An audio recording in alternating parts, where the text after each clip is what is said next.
की देवाने पुन्हा एक वार ही सुंदर संधी आम्हा प्रत्येकाला दिलेली आहे देवाचं वचन ऐकण्यासाठी. आजच्या मननासाठी जो शास्त्रभाग आम्ही निवडलेला आहे तो यशाचं पुस्तकाचा 64वा अध्याय पहिली 9 वचनं आम्ही पाहणार आहोत. यशा संदेशाविषयी विचार करत असताना यशा संदेशाची निवड देवाने ख्रिस्तपूर्व 8व्या शतकामध्ये केलेली होती. देवाचा संदेश देवाच्या लोकांपर्यंत त्याने घेऊन जावा यासाठी. यशा संदेशाविषयीची पार्श्वभूमी जर आम्ही पाहिली तर हा यशा संदेशा श्रीमंत कुटुंबामध्ये त्याचा जन्म झाला होता. तो ज्ञानी व्यक्ती होता. एवढंच केवळ नाही तर 40 वर्ष देवाचा संदेश देवाच्या लोकांपर्यंत घेऊन जाण्यासाठी देवाने त्याची निवड केली होती. यशा संदेशाच्या कारकिर्दीमध्ये 4 यहूदाचे राजे होऊन गेले. त्याच्यामध्ये उजिया, त्याच प्रकारे आहाज, त्याच प्रकारे योथाम, त्याच प्रकारे हिजकिया हे राजे यहूदाचे होऊन गेलेले आहेत. यशाच्या सेवा कार्यामध्ये मी पाहतो की एक महान प्रकारचं आत्मिक त्याच प्रकारे एक राजकीय गोंधळ त्या लोकांमध्ये चालू होता. 200 वर्षापूर्वीच त्या राज्याची विभागणी झालेली होती. उत्तरेकडे इस्रायल, दक्षिणेकडे यहूदा प्रांत असे झालेले होते. आणि त्या काळामध्ये लोक आम्ही त्यांचा विचार केला तर ते लोक जे जगत होते ते देवाच्या गोष्टी त्या देवाच्या गोष्टीचा ते त्याग करत होते. एवढंच केवळ नाही तर ऐहिक आणि जगिक गोष्टींच्या मागे ते लागलेले होते. फक्त ते राजकीय त्याच प्रकारे आत्मिकरित्या खालवलेले होते असंच नाही तर आम्ही पाहतो अशुराचं जे सैन्य होतं ते सुद्धा त्या लोकांवरती हल्ला करण्याचा प्रयत्न करत होते आणि त्यांच्यावरती विजय मिळवण्याचा ते प्रयत्न करत होते. आणि त्या काळामध्ये देवाचा संदेश यशापर्यंत आला आणि यशाने हे पुस्तक लिहिलेलं आहे. आणि मग आम्ही ज्या गोष्टी पाहतो त्या काळामध्ये एक प्रकारची चेतावणी यशा संदेशता त्या लोकांना देत आहे. कारण का फक्त आम्ही पाहतो नैतिकरित्या ते खालावत चालले होते असं नाही तर आम्ही राजकीय भ्रष्टाचार त्यांच्यामध्ये चालू होता, सामाजिक अन्याय चालू होता, आत्मिक मूर्तीपूजा ते लोक करत होते. आणि म्हणून तुम्ही पाहतो की अशा प्रकारच्या चुकीच्या गोष्टींमध्ये ते लोक लागलेले असताना तरी देखील देव त्याच्या करारासाठी विश्वासू होता. आणि त्या लोकांमध्ये काही लोक देव ठेवणार होता की जे लोकांना मसिहाचा अनुभव आपल्या जीवनामध्ये येणार होता. आणि तुम्ही पाहतो की मसिहा ज्या जन्मास येणार होता त्या मसिहाच्या जन्माच्या द्वारे त्याचा जन्म यहूदातून होणार होता आणि त्याच्या जन्माच्या द्वारे 2 गोष्टी होणार होत्या. पहिली गोष्ट मी पाहतो की सुटका लोकांना अनुभवास येणार होती आणि त्याच प्रकारे लोकांची पुनर्स्थापना सुद्धा मसिहाच्या जन्माच्या द्वारे होणार होती. आणि तुम्ही पाहतो की या शास्त्रभावामध्ये आम्ही पाहत असताना यशा एक प्रकारच्या लोकांच्या वतीने देवाकडे प्रार्थना करत आहे आणि त्याच प्रकारे त्या ठिकाणी तो एक प्रकारची कबुली देत आहे. आणि ती कबुली तो या प्रकारे देत आहे आणि तो सांगत आहे की तो म्हणत आहे की जणू काय देवाला तो बोलावित आहे आणि देवाला मागत आहे की तू उतरून ये. यशाचं पुस्तक येता 64वा अध्याय पहिली 9 वचनं आपण वाचणार आहोत. तू आकाश विदारून उतरतास, तुझ्या दर्शनाने पर्वत कंपायमान झाले असते तर बरे होते. अग्नी जसा काड्या कुड्या जाळतो व पाणी उकळवतो तसा तू आपल्या शत्रूंस आपले नाम प्रकट करण्यासाठी उतरला असतास.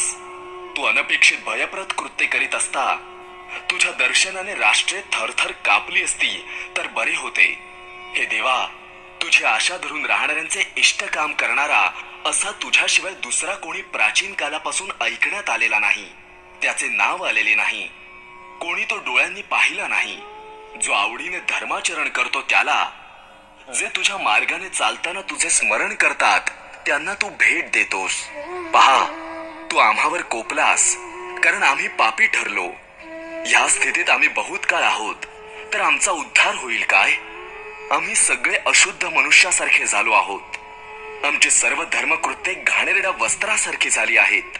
आम्ही सर्व पाल्याप्रमाणे वाळून गेलो आहोत. आमच्या अधर्माने आम्हास वादळाप्रमाणे उडवून दिले आहे. तुझा धावा करणारा कोणी नाही, तुझा आश्रय करण्यासाठी कोणी स्वतःला जागृत करीत नाही. कारण तू आपले मुख आम्हापासून लपवले आहेस. आमच्या अधर्माच्या योगानेच तू आम्हास भस्म केले आहेस. तर आता हे परमेश्वरा, तू आमचा पिता आहेस. आम्ही माती आहोत, तू आमचा कुंभार आहेस. आम्ही सर्व तुझ्या हातची कृती आहोत. हे परमेश्वरा, फार कोपू नकोस. आमचा अधर्म सदा स्मरू नकोस. पहा, दृष्टी लाव, आम्ही तुला विनवतो. आम्ही सर्व तुझी प्रजा आहोत.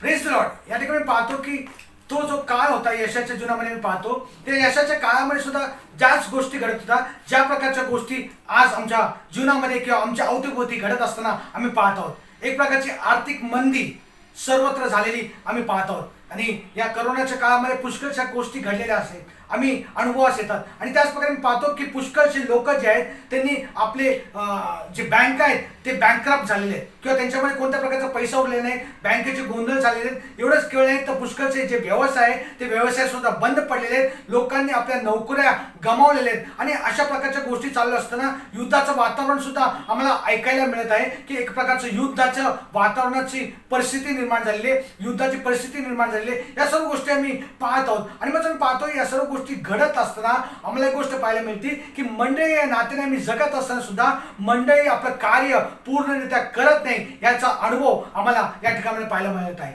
मंडळीची जी वाढ आहे ती अतिशय हळुवारपणे होत आहे. आणि इतर जे आम्ही पाहतो गोष्टी जे वाढत आहे, इतर जे धर्म आहेत ते जे वाढत आहेत, त्यांचा प्रचार जो आहे तो वाढत आहे. पण त्या मानाने मंडळीविषयी जसं आम्ही विचार करतो त्यास आम्हाला पाहायला मिळतं की मंडळी एक प्रकारची सुस्त झालेली आहे, निस्तेज झालेली आहे. आणि एवढंच केवळ नाही ते एक प्रकारचा जिवंतपणा मंडळीतून निघून गेलेला आहे. आणि जी यशाच्या काळाची परिस्थिती होती त्याच प्रकारची परिस्थिती आम्ही सुद्धा आमच्या या ठिकाणामध्ये या जगामध्ये आता होत असताना आम्ही पाहत आहोत. आणि मग पाहतो की यशा सुद्धा त्या ठिकाणामध्ये मुळच प्रार्थना करते आणि देवाकडे अशी विनंती करत आहे की देवाने उतरून यावं. त्याची इच्छा आहे की देवाने उतरून यावं आणि या जगाला देवाने हलवून टाकावं. एवढंच कळले तर देवाने उतरून यावं आणि देवाने त्याच्या लोकांना संजीवित करावे. देवाने उतरून यावं आणि त्याचे जे शत्रू आहे त्या शत्रूंचं रूपांतर देवाच्या उपासकांमध्ये देवाने करावं यासाठी यशा देवाकडे प्रार्थना करत आहे. आणि मग मी पाहतो या ठिकाणी देवाकडे यशा प्रार्थना करत आहे आणि याच्यासारखा मोठा आनंद कोणताच नाही असं यशाला वाटत आहे की ज्या वेळेस देव स्वतः त्याच्या लोकांसाठी उतरून येणार आहे. आणि मग मी पाहतो या ठिकाणामध्ये की देवाची इच्छा हीच आहे आणि तीच प्रगट यशाने सुद्धा केलेली आहे. यशा लोकांना शिकवत आहे की त्यांनी कशा प्रकारे प्रार्थना करावी आणि त्यांनी कशा प्रकारे प्रार्थना करावी जेणेकरून देव त्यांच्या जगामध्ये हस्तक्षेप करणार आहे किंवा देव त्यांच्या परिस्थितीमध्ये हस्तक्षेप करणार आहे. आणि मग मी पाहतो की पहिली गोष्ट यशा काय सांगत आहे की तो म्हणतो की आम्ही देवाच्या सानिध्यासाठी देवाकडे प्रार्थना करणं गरजेचं आहे. आणि आम्ही वाचूया यशाचं पुस्तकाचं 64 अध्याय आणि पहिली 2 वचनं आपण वाचूया. आहा, तू आकाश विदारून उतरतास, तुझ्या दर्शनाने पर्वत कंपमान झाले असते तर बरे होते. अग्नी जशा काड्याकुड्या जाळतो व पाणी उकळवतो तसा तू आपल्या शत्रूंना आपले नाम प्रकट करण्यासाठी उतरला असतास. आम्ही या ठिकाणी पाहतो की यशा एक प्रकारची प्रार्थना देवाच्या लोकांच्या वतीने देवाकडे करत आहे आणि तो देवाला सांगत आहे की देवा तू खाली उतरून ये. आम्हाला माहिती आहे की या ठिकाणी पाहतो की एक दैवी प्रकारची घटना त्या ठिकाणी घडत आहे आणि तो देवाला सांगत आहे की दैनंदिन जीवनामध्ये जे आशीर्वाद तो मला देतो ते आम्हाला पुरेसे नाहीये. पण मला सांगू द्या तो या ठिकाणी सांगत आहे की आम्ही ज्या काळामध्ये जगत आहोत तो काळ अतिशय कठीण आहे आणि एक वेगळ्या प्रकारची परिस्थितीला आम्ही सामोरं जात आहोत. आणि म्हणून आमची इच्छा आहे की देवाने स्पष्टरित्या या परिस्थितीमध्ये हस्तक्षेप करावा. आणि मग अशा प्रकारची प्रार्थना यशा संदेशता त्या ठिकाणी करत आहे. आणि मला माहिती आहे की अशा प्रकारचे अनुभव आमच्या जीवनामध्ये पुष्कळ आम्हाला येत असतात.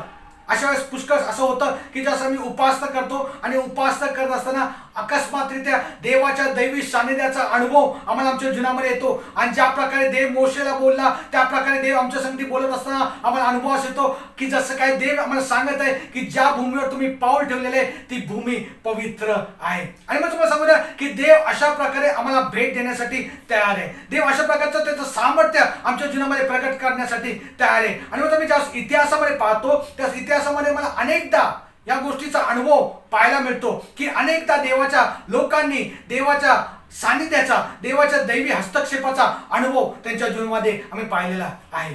त्यांनी अनेकदा संजीवन पाहिलेले आणि ज्या संजीवन लोकांमध्ये उतरून आलेले त्या देवाचं सानिध्य त्यांच्यामध्ये उतरून आलं आणि देवाने त्यांना आनंदाने प्रीतीने भरलेले आहे आणि त्यांच्यामधलं सर्व दुःख सर्व क्लेश सर्व यातना देवाने काढून टाकलेले आहे. एवढंच कळलं तर मी पाहतो की त्या देवाचा संदेश त्यांच्यापर्यंत आलेला असताना अनेक लोकांचं तारण देव घडवत आहे. एवढंच कळलंय तर अनेक लोकांचा नवाने जन्म होत आहे. अनेक पत्नी आणि पतीमध्ये देव समेट घडवून आणत आहे. अनेकांच्या जीवनामध्ये देव आशीर्वाद होत आहे. आणि एवढंच कळलंय तर मी पाहतो की ज्यावेळेस ते सांघिकरित्या आणि सामूहिकरित्या देवाच्या सानिध्यामध्ये एकत्रित येत होते त्यावेळेस त्यांच्या अंतःकरणामध्ये आनंद होता, उत्साह होता. एवढंच कळले तर देवाच्या वचनाला ते ग्रहण करण्यासाठी तयार होते आणि सर्व प्रकारचं दुःख त्यांच्या जीवनातून देवाने निवारण केलं होतं. आणि इतर लोकांसाठी कळवळा, इतर लोकांसाठी अश्रू देव त्यांच्या अंतःकरणामध्ये देत होते. आणि म्हणून आम्हाला माहिती आहे की ज्यावेळेस आम्ही आमच्या सुद्धा जीवनाविषयी विचार करतो त्यास आम्हाला सुद्धा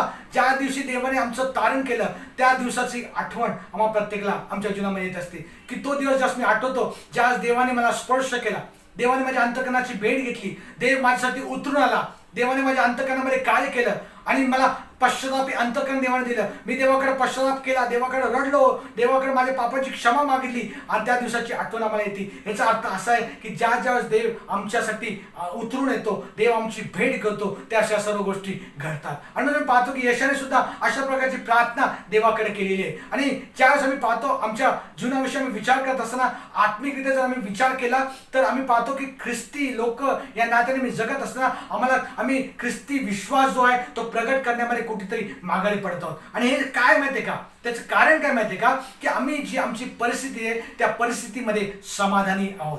ज्या परिस्थितीतून आम्ही चाललेलो आहोत त्या परिस्थितीमध्ये आम्ही समाधानी आहोत. एवढंच केलं नाही तर आम्हाला जी देवाविषयीची भूक आहे, देवाविषयीची जी तहान आहे, देवाच्या गोष्टीविषयीचा जो आवेश आहे तो कुठेतरी कमी झालेला आहे. आणि आम्हाला पाहतो की आम्हाला जे पुष्कळच्या गोष्टीविषयी आम्ही सामान्य लोकांसारखे जीवन जगत आहोत. आम्ही जे देवाचे संदेश ते त्याच प्रकारे देवाचे जे प्रेषित होऊन गेले त्या प्रकारे देवाचं दृष्टांत धारण करणारे देवाचे लोक आता राहिलेले नाहीयेत. आणि मग आम्ही पाहतो की अशा प्रकारच्या परिस्थितीत आम्ही चाललेलो आहोत. त्याच प्रकारे आम्ही पाहतो की अशा परिस्थितीत आम्ही जात असताना आम्ही नेमकं काय करावं, तर आम्ही देवाकडे प्रार्थना करावी, आम्ही देवाकडे प्रश्न करा, देवाची विचारपूस करावी. एवढंच कळलंय तर आम्ही जी मंडळी या नात्याने जगत आहोत ते मंडळी या नात्याने जगत असताना आमच्यामध्ये जे बदल आम्हाला हवेत ते आम्ही आमच्या जीवनामध्ये बदल करणं अतिशय गरजेचं आहे. आणि त्याच प्रकारे देवाचं गौरव आमच्यामध्ये उतरून यावं, देवाने आमची भेट घ्यावी यासाठी आम्ही देवाकडे प्रार्थना करणं अतिशय गरजेचं आहे. अशा प्रकारे या गोष्टींनी आम्ही जगलं पाहिजे. या गोष्टी आमच्या अंतःकरणामध्ये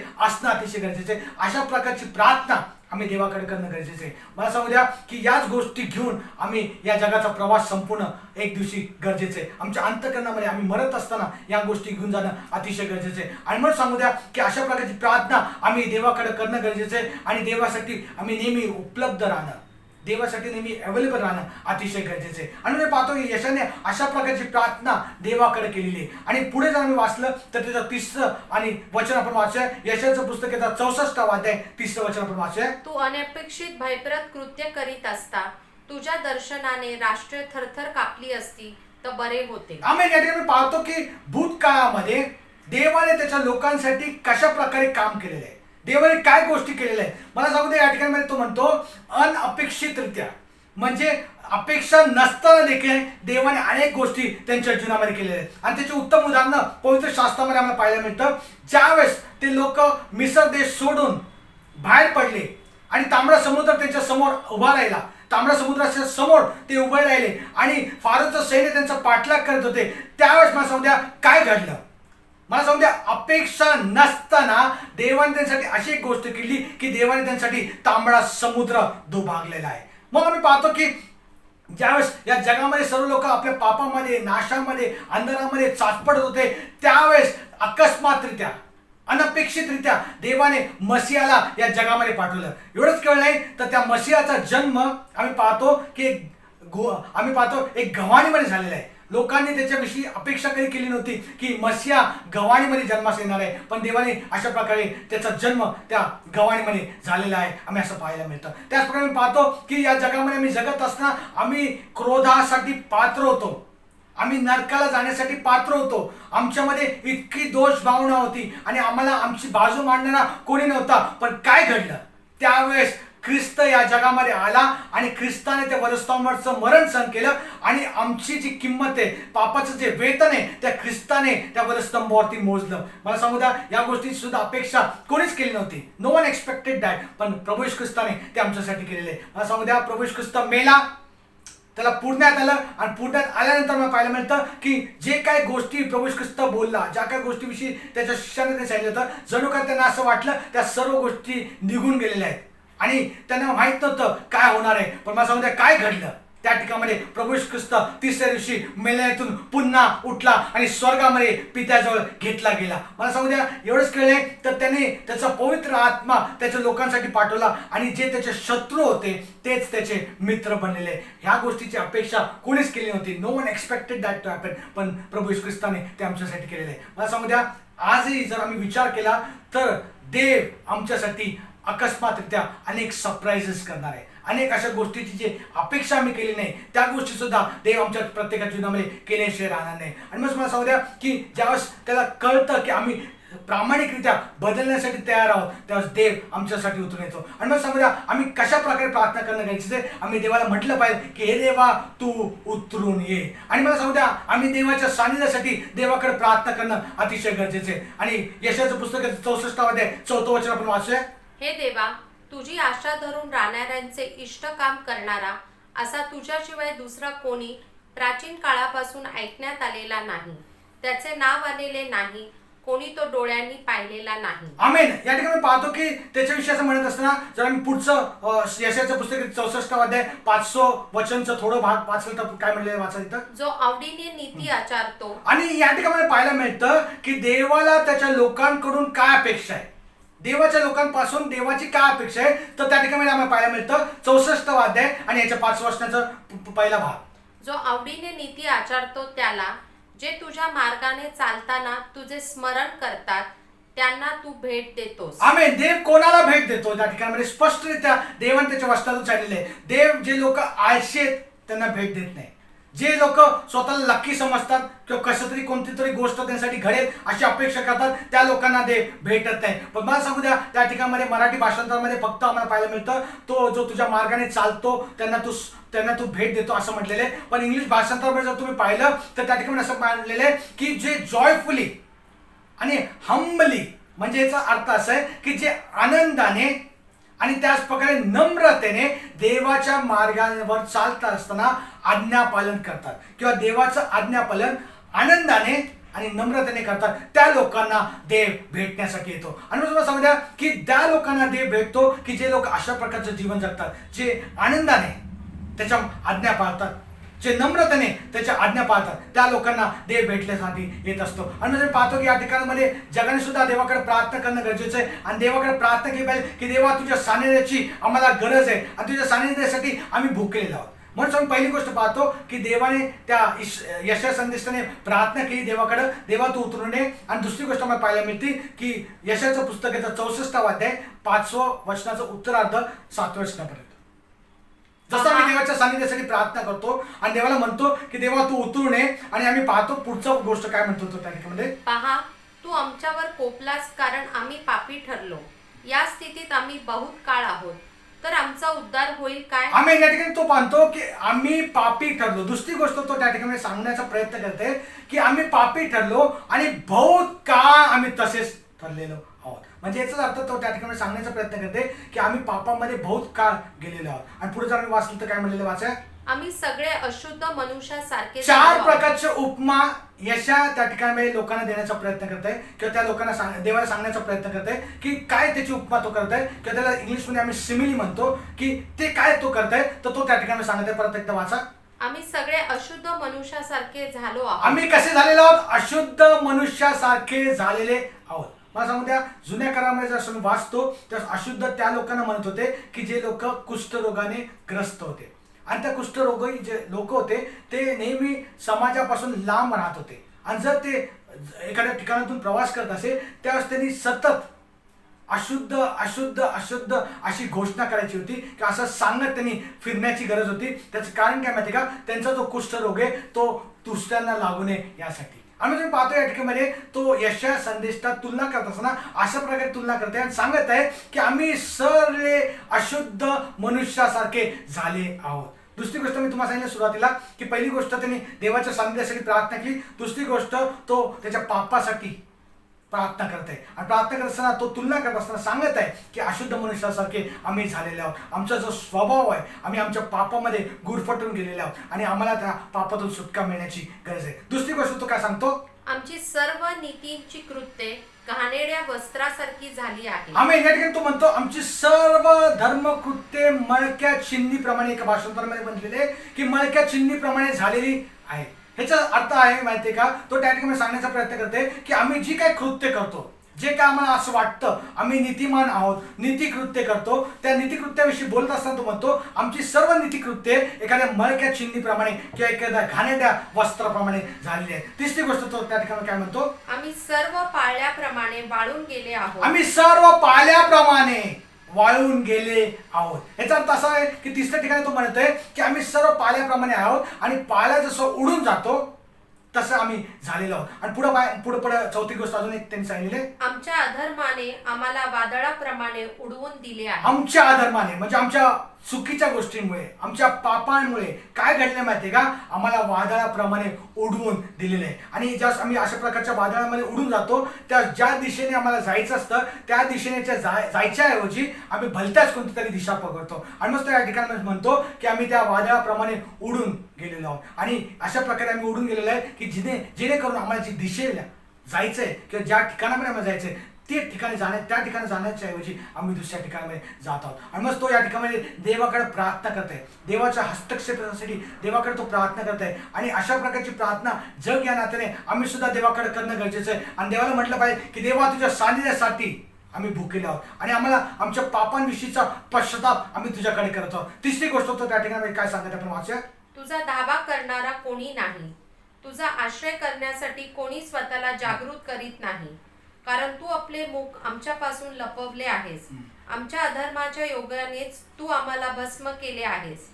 तर आता हे परमेश्वरा, तू आमचा पिता आहेस, आम्ही माती आहोत, तू आमचा कुंभार आहेस, आम्ही सर्व तुझ्या हाताची कृत्ये आहोत. आम्ही या ठिकाणी पाहतो की ज्या प्रकारची प्रार्थना तो यशा संदेशता करतात, त्या तिसऱ्यामध्ये तो एक गोष्ट म्हणत आहे, तो सांगत असे प्रार्थना करताना की देवा आम्हाला तुझ्या स्पर्शाची गरज आहे. आणि ज्या प्रकारची प्रार्थना तो 8व्या आणि 9व्या वचनामध्ये करत आहे, त्या 8व्या आणि 9व्या वचनाच्या प्रार्थनेच्या आम्हाला एक गोष्ट पाहायला मिळते की तो एक प्रकारचं जे खरी गरज आहे ती तो देवाकडे प्रगट करत आहे. त्याची खरी गरज काय ती तो देवाकडे प्रगट करत आहे. आणि ती करत असताना तो अशा प्रकारे सांगत आहे की आम्ही सर्व मातीप्रमाणे आहोत आणि तू आमचा कुंभार आहे. आणि मला सांगू द्या, तो अशा प्रकारे सांगत आहे की तुझ्या त्या स्पर्शाची आम्हा प्रत्येकाला गरज आहे, यासाठी की तू पुन्हा एकदा आम्हा प्रत्येकाला घडवावं आणि जसं तुझी इच्छा आहे त्या प्रकारे आम्ही प्रत्येकाने बनावं, ही त्याची इच्छा आहे. आणि मग तुम्ही पाहतो या ठिकाणी की देवाचं जे सामर्थ्य आहे ते आमच्या प्रत्येकाच्या जीवनामध्ये, जसं एखाद्या कुंभाराच्या हातामध्ये माती असती त्या प्रकारे देवाचं सामर्थ्य आमच्या प्रत्येकाच्या जीवनावरती काम करत असतं. ह्याचा अर्थ असा आहे का की आम्ही प्रार्थनाच करू नये, ह्याचा अर्थ असा आहे का की आम्ही प्रार्थनेमध्ये प्रतिबंध पाळावे, तर मला सांगू द्या तसं नाहीये. तर देवाची इच्छा ही आहे की आम्ही माती आहोत आणि तो आमचा कुंभार आहे. आणि देवाकडे मी प्रार्थना करत असताना नेहमी देवाला म्हणावं की देवा पुन्हा एक वार नव्हे तरी तू मला स्पर्श कर, तू आम्हाला स्पर्श कर, मला त्या स्पर्शाची गरज आहे. आणि फक्त एका दिवसापुरतं किंवा एका क्षणापुरतं नाही, तर वारंवार मला तुझ्या त्या स्पर्शाची गरज आहे. आणि आम्हाला समजा या ठिकाणामध्ये आम्ही पाहतो की देवाकडे वेगवेगळ्या प्रकारच्या पद्धती आहेत जेणेकरून देव आम्हाला प्रत्येकाला स्पर्श करू शकतो. आणि मग आम्ही पाहतो या ठिकाणामध्ये यशा सुद्धा देवाकडे प्रार्थना करत असताना, तो प्रार्थना करत असताना पुन्हा एकदा आपण ते वचन वाचूया सुरुवातीपासून जे आपण आज आता वाचले होते त्याच्या, की तुम्ही आमच्या अधर्माप्रमाणे तुझा धावा करणारा कोणी नाही, तुझा धावा करणारा कोणी नाही, तुझा आश्रय करण्यासाठी कोणी स्वतःला जागृत करीत नाही, तुझा आश्रय करण्यासाठी कोणी स्वतःला जागृत करीत नाही, कारण तू आपले मुख आमच्यापासून लपवले आहेस, कारण तू आपले मुख आमच्यापासून लपवलेले आहेस. आमच्या अधर्माच्या योगानेच तू आम्हाला भस्म केले आहे. आमेन. त्या ठिकाणी तो म्हणतो आमच्या अधर्माच्या योगानेच तू आम्हाला भस्म केलेले आहे. मला सांगू दे, या ठिकाणी यशा त्याला देवाकडे प्रार्थना करत असताना देवाला असं म्हणत नाही की तो आम्हाला शिस्त लावू नको, पण तो त्यांना देवाकडे प्रार्थना करत असताना अशी प्रार्थना करत आहे की आमच्या अधर्माप्रमाणे तो आम्हाला शिस्त लावू नको. फार सुंदर देवाचं वचन एका ठिकाणी सांगतं, आम्ही आमच्या अपराधांप्रमाणे त्याने आमचं पारिपत्य केलं नाही, आम्ही भस्म झालो नाही, ही केवळ देवाची दया आणि कृपा आहे. ह्याचा अर्थ असा आहे की यशा सुद्धा देवाकडे प्रार्थना करत असताना म्हणतो की तू आम्हाला शिस्त लाव, जिथं आम्ही चुकतो त्या ठिकाणी तुम्हाला शिस्त लाव, पण शिस्त लावत असताना आमच्या अपराधांप्रमाणे आम्हाला शिस्त लावू नको. कारण का आम्ही तुझ्या हातामधले तुझे लोक आहोत, आम्ही तुझ्या जवळ राहणे तुझे लोक आहोत. ज्या प्रकारे कुंभाराच्या हातामध्ये माती असते त्या प्रकारे हे पित्या आम्ही तुझ्या हातामध्ये आहोत. या प्रकारची प्रार्थना यशा त्या लोकांकडे देवाकडे करण्याचा प्रयत्न करत आहे. त्या लोकांच्या वतीने तो देवाकडे अशी प्रार्थना करत आहे. आणि मग तुम्ही पाहतो या ठिकाणी देव यशाची प्रार्थना करत आहे. त्या प्रार्थनेच्या द्वारे मला एक गोष्ट पाहायला मिळते की त्याची इच्छा ही आहे की देवाने हस्तक्षेप करा. आजही मी देवाकडे प्रार्थना करत असताना, या परिस्थितीतून आम्ही जात असताना देवाकडे प्रार्थना करावी आणि देवाला म्हणावं की देवा, या परिस्थितीतून आम्ही जात असताना कृपा करून तू हस्तक्षेप कर. तुझ्या सानिध्यासाठी आम्ही भुकेलेले आहोत. एवढंच केलं नाही तर आम्ही आमची जी पापं बऱ्याच काळापासून आहेत त्या पापांची कबुली आम्ही तुझ्या समोर करत आहे. आणि ज्यावेळेस आम्ही त्याच्याकडे प्रार्थना करतो आणि त्याला प्रार्थना करत असताना म्हणतो की देवा तू आम्हाला पुन्हा एक वार स्पर्श कर, त्यास तो आम्हाला स्पर्श केल्याशिवाय राहणार नाही. मला सांगू द्या, देव आमच्यामध्ये उतरून येईल. आणि जसं त्यांनी इतिहासामध्ये वारंवार जसं वाचतो त्या प्रकारे देव ज्यावेळेस त्या प्रकारे इतिहासामध्ये उतरून आला त्याच प्रकारे तो आजही आमच्यासाठी उतरून येणार आहे. एवढंच केलं नाही तर ज्याचं ते अदृश्य राज्य आहे ते आमच्यासाठी दृश्य होण्यासाठी आम्ही देवाकडे प्रार्थना करणार. एवढंच केलं नाही तर आम्ही देवाकडे अशी प्रार्थना करणार आहोत की देवा तुझं गौरव तो आम्हाला प्रगट कर. आणि जसं ते जे समुद्र आहे ते जे पाणी आहे ते समुद्रावरती कव्हर करून टाकतं, as the water covers the sea, तसं तुझं गौरव आमच्या जीवनामध्ये प्रगट कर. आणि एवढंच केलं नाही तर आम्ही देवाकडे प्रार्थना करूया की प्रभू येशू तू उतरून ये. आणि तू उतरून आल्यानंतर ज्या काही गोष्टी तुला विस्कळीत वाटतात, ज्या काही गोष्टी तुला कठीण वाटतात, चुकीच्या वाटतात, त्या पुन्हा एक वार तू सुरळीत कर. अशी नाही आम्ही देवाकडे प्रार्थना करणं अतिशय गरजेचं आहे. नक्कीच माझी इच्छा आहे की पुढच्या वेळेस आम्ही जस्ट प्रार्थना करणार आहोत किंवा देवाच्या वचनातून पाहणार आहोत त्यावेळेस कुंभाराच्या हातामध्ये माती कशी असते आणि आम्ही कसं देवाच्या हातामध्ये समर्पित व्हावं ह्याविषयी आम्ही पुढच्या आठवड्यात कदाचित पाहू, देवाची इच्छा असेल तर. पण मला सांगू द्या, त्यापूर्वी मला एक गोष्ट सांगायची, ज्या प्रकारे यशाने देवाकडे प्रार्थना केली तीच प्रार्थना आजही मी देवाकडे करणं अतिशय गरजेचं आहे. यावेळेस आपण आपले डोळे बंद करू, आपण प्रार्थना करूया. स्वर्गीय प्रेमळ पिता, आम्ही तुझा धन्यवाद करतो, तुझी स्तुती करतो, तुझ्या नावाचा जय जयकार करतो. पुन्हा एक बार सुंदर संधी आम्हा प्रत्येकाला तू दिलीस प्रभू. तुझ्या वचनाद्वारे तू आमच्या प्रत्येकाच्या अंतकरणाशी बोललास पाहिजे प्रभू. ज्या प्रकारे यशाने त्या देवाच्या लोकांच्या वतीने प्रार्थना तुझ्याकडे केली आणि प्रभू तो म्हणला तू उतरून ये.